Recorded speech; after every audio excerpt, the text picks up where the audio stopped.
Selamat pagi Bapak Ibu dan saudara sekalian, ketemu kembali di Renungan Harian GKI Sangkrah, Surakarta. Sebelum kita menerima firman Tuhan, mari bersama-sama kita berdoa. Bapa, terima kasih atas kasih Tuhan yang boleh melimpah kepada orang-orang yang percaya. Jika saat sekarang ini Tuhan, kami akan belajar sedikit dari firman-Mu, kiranya Tuhan menolong dan memberkati kami. Di dalam nama Tuhan Yesus, doa yang kurang sempurna ini kami naikkan. Amin. Selamat pagi Bapak Ibu semuanya.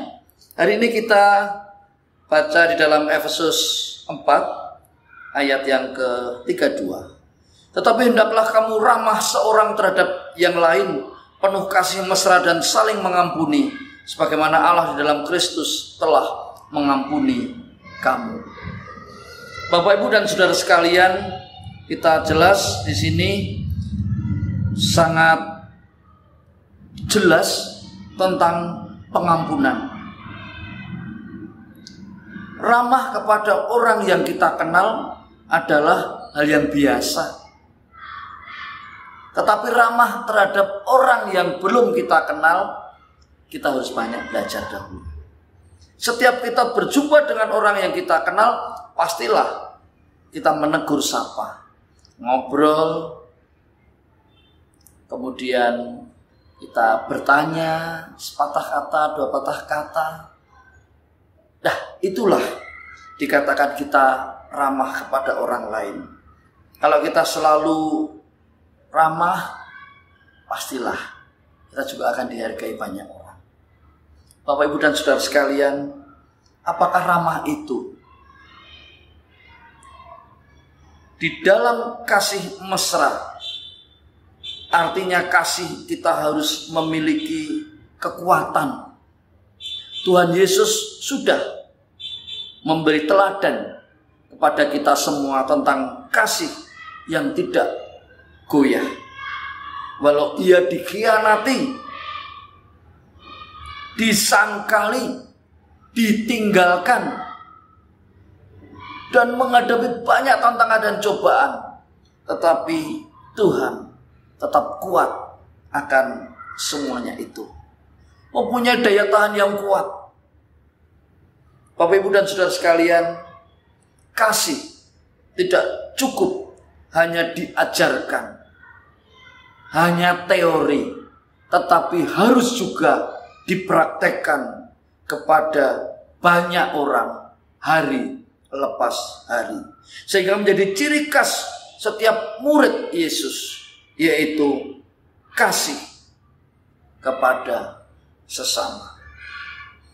Bapak Ibu dan saudara sekalian, relasi kepada banyak orang yang penuh kasih mesra dengan Tuhan dan sesama, itu yang utama di kehidupan kita selaku anak-anak Tuhan.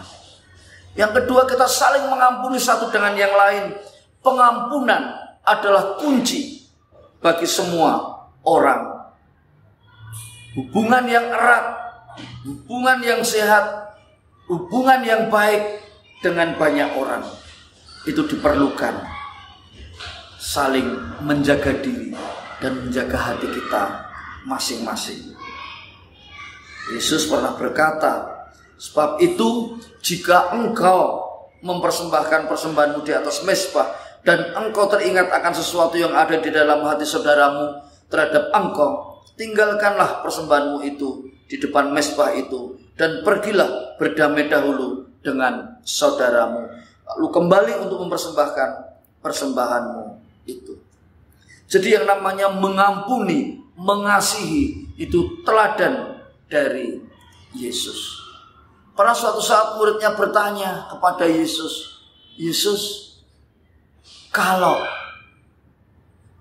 saya bersalah, saya harus minta maaf kepada seseorang, dan seseorang itu harus mengampuni berapa kali? 7 kalikah? Jawab Yesus, bukan 7 kali, tetapi 70 kali. maksudnya bahwa kita mengampuni secara terus-menerus kepada orang lain. Ada sebuah cerita di situ juga, yaitu ada hamba yang mempunyai pinjaman kepada raja, dan dia bilang, "Raja, saya tidak bisa mengembalikan pinjaman itu." Dikatakan raja, "Kamu harus saya hukum. Belas kasihanilah saya raja, saya tidak punya." Akhirnya raja katakan, "Oke, saya ampuni kamu, pulanglah." Tetapi sampai di luar, orang yang diampuni tadi juga memberi hutangan kepada orang lain. Mereka katakan, "Kamu harus bayar pada saya yang 100 dinar kamu pinjam. Kalau tidak kamu saya tangkap, saya laporkan ke aparat penegak hukum." Raja mendengar itu dikatakan, "Kamu kesini. Kamu saya ampuni, tetapi kamu tidak mengampuni orang lain. Kamu harus saya tangkap dan kamu harus saya masukkan penjara." Bapak Ibu yang dikasihi Tuhan, sebenarnya Tuhan memberi teladan kepada kita untuk mengampuni dan mengasihi. Tapi seringkali kita tidak mau mengampuni dan mengasihi pada orang lain. Firman hari ini menguatkan dan meneguhkan kita untuk memberi ampunan dan mengasihi orang lain. Tuhan memberkati kita semua. Mari kita berdoa. Tuhan Yesus, terima kasih atas berkat anugerah-Mu yang boleh nyata di hidup kami. Kami bersyukur Engkau ajar kami untuk selalu mengampuni kepada orang lain. Engkau ajar kami Tuhan untuk selalu mengasihi orang lain. Terima kasih Tuhan, meteraikan firman-Mu di hari ini. Saya tidak hanya menjadi pendengar firman, tetapi pelaku-pelaku firman Tuhan. Di dalam nama Tuhan Yesus, doa yang kurang sempurna ini kami naikkan. Amin.